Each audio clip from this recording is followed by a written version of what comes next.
तो दोस्तों, आज हम आपको कराने वाले हैं जीके के मोस्ट इंपॉर्टेंट क्वेश्चन जो सभी एग्जाम के लिए बहुत ही इंपॉर्टेंट हैं और ये क्वेश्चन कई बार एग्जाम में भी आ चुके हैं।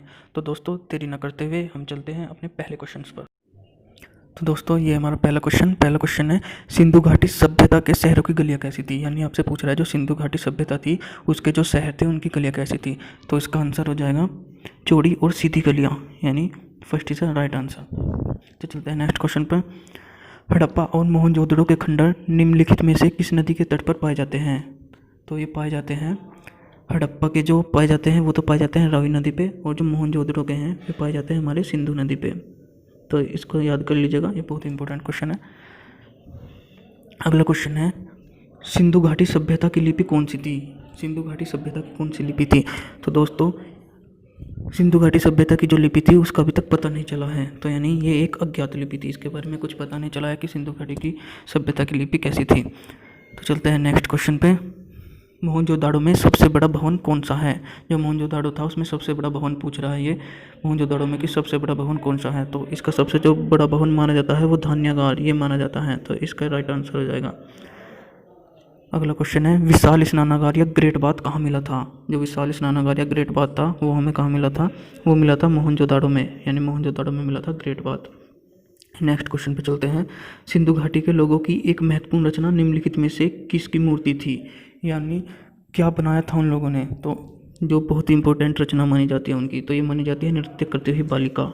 नृत्य करती हुई बालिका उनकी महत्वपूर्ण रचना मानी जाती है। तो चलते हैं नेक्स्ट क्वेश्चन पे। देवी माता की पूजा संबंधित थी, यानी देवी माता की पूजा किससे संबंधित थी। तो जो देवी माता की पूजा थी वो सिंधु घाटी सभ्यता के साथ संबंधित थी, यानी जो सिंधु घाटी सभ्यता के लोग थे वे देवी माता की पूजा करते थे। अगला क्वेश्चन है, सिंधु घाटी सभ्यता का पतन नगर या बंदरगाह कौन सा था। तो क्या माना जाता है उसका, जो लोथल था ये उसका बंदरगाह माना जाता था। तो चलते हैं नेक्स्ट क्वेश्चन पे।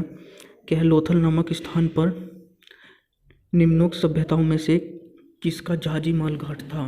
तो इसका क्या आंसर हो जाएगा, सिंधु घाटी का। लोथल में क्या था, सिंधु घाटी का जहाजी माल घाट था, यानी बंदरगाह था। तो इसका राइट आंसर हो जाएगा। अगले क्वेश्चन पे चलते हैं। अगला क्वेश्चन है, सिंधु अर्थव्यवस्था की ताकत क्या थी। जो सिंधु सभ्यता थी उसकी अर्थव्यवस्था की ताकत पूछी जा रही है। तो उसकी जो ताकत थी वो थी कृषि, यानी ये लोग क्या थे, कृषि करते थे। अगले क्वेश्चन पे चलते हैं, गौतम बुद्ध का जन्म स्थान किसके द्वारा अंकित किया जाता है। जो गौतम बुद्ध का जन्म स्थान है वो अशोक मौर्य का रूमिनाई देश स्तंभ के द्वारा जो है अंकित किया जाता है। तो नेक्स्ट क्वेश्चन पर चलते हैं, बुद्ध किस वंश से संबंधित थे। अगर पूछा जाता है कि बुद्ध किस वंश से संबंधित थे, जो ये बुद्ध थे ये शाक्य वंश से संबंधित है। बहुत इंपॉर्टेंट क्वेश्चन है और ये कई बार एग्जाम में भी आ चुका है।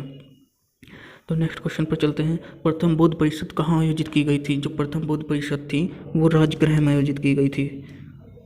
नेक्स्ट क्वेश्चन पे चलते हैं, पांचवी बौद्ध परिषद का आयोजन किसने किया था। जो पांचवी बौद्ध परिषद थी उसका आयोजन किसने किया था, हर्ष ने। तो हर्ष इसका राइट आंसर हो जाएगा। एक ये भी क्वेश्चन पूछा जाता है कि बुद्ध का अर्थ क्या है। बुद्ध का अर्थ क्या होता है। जो बुद्ध है, बुद्ध का अर्थ जो होता है वो ज्ञान प्राप्ति से है। तो इसका राइट आंसर ज्ञान प्राप्ति हो जाएगा। नेक्स्ट क्वेश्चन पे चलते हैं, निम्न में से बौद्ध साहित्य की पहचान कीजिए, यानी बौद्ध साहित्य कौन सा है। तो इसका आंसर हो जाएगा त्रिपिटक। जो त्रिपिटक होता है ये बौद्ध साहित्य में आता है। नेक्स्ट क्वेश्चन है, बौद्ध धर्म ने समाज के दो वर्गों को अपने साथ जोड़कर एक महत्वपूर्ण प्रभाव छोड़ा। ये वर्ग कौन से थे। तो इसने क्या किया था, इसने स्त्रियां एवं शूद्र इनको अपने साथ जोड़ा था। इसने बहुत ही महत्वपूर्ण प्रभाव डाला था। अगला क्वेश्चन हो जाएगा, बुद्ध ने अपना प्रथम प्रवचन कहाँ दिया था। बुद्ध ने अपना प्रथम प्रवचन कहाँ दिया था, सारनाथ में दिया था। नेक्स्ट क्वेश्चन पे चलते हैं, धातु से बने सिक्के सबसे पहले कहाँ प्रकट हुए थे।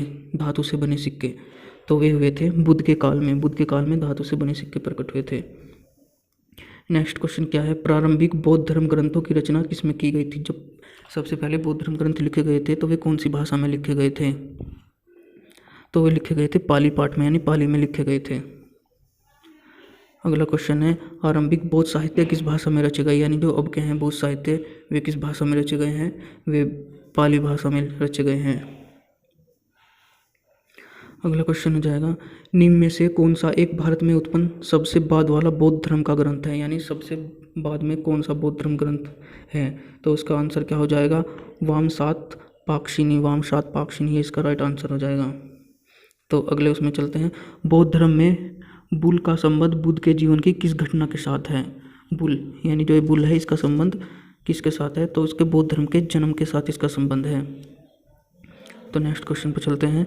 बुद्ध को ज्ञान कहाँ प्राप्त हुआ था? प्रबोध क्या है? ये प्रबोध को ही ज्ञान कहते हैं। तो बुद्ध को ज्ञान प्राप्त कहाँ हुआ था? जो बुद्ध को ज्ञान प्राप्त हुआ था वे कहाँ हुआ था? बोध गया में प्राप्त हुआ था। तो इसका राइट आंसर हो जाएगा। तो नेक्स्ट क्वेश्चन पर चलते हैं।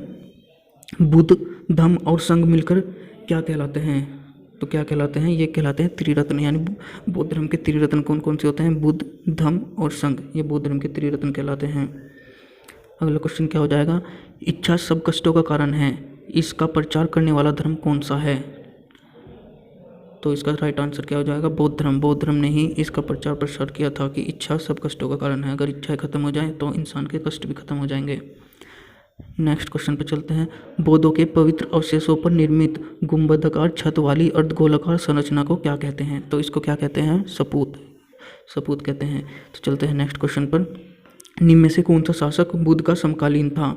इनमें से कौन सा शासक बुद्ध का समकालीन था? तो उदयन ये भी इसके समकालीन था, बिंबिसार ये भी इसके समकालीन था, और अजातशत्रु ये तीनों क्या थे? ये बुद्ध के समकालीन थे। नेक्स्ट क्वेश्चन पर चलते हैं। बुद्ध की मृत्यु किस वर्ष में हुई थी? जो बुद्ध की मृत्यु हुई थी वो 483 ईसा पूर्व हुई थी, यानी 483 BC में। नेक्स्ट क्वेश्चन पर चलते हैं। भारतीय इतिहास के निम्नलिखित युगों में से किसके दौरान क्षत्रिय एक विशिष्ट पहचान रखते थे? तो इसका आंसर क्या आ जाएगा? बुद्ध के युग में।